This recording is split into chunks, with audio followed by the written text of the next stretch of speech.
અમારા ગામમાં બ્રહ્માની માતાનું અવસરનું આયોજન થયેલું ત્યારે રાતના વાગ્યા 12 પણ ઉંજરો લાગે ડાળો રાતના વાગ્યા 12 પણ ઉંજરો લાગે ડાળો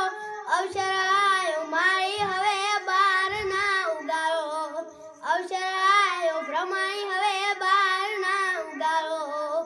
કોઈ ફૂલ લઈને આયા કોઈ પ્રસાદ લઈને આયા ઘરોને નેહડા ફૂલથી સજાયા જય બ્રહ્માની માં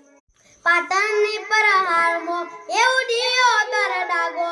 કોઈ ધર્મનું ભણતર ભણાવે બ્રહ્માણી રે માં આ જીવ તલવલ થાય ત્યાં સુધી તન ના ભાળું જગત પામ મચી તું આ ભલે અડાળું જીવ તલવલ થાય ત્યાં સુધી તન ના ભાળું જગત પામ મચી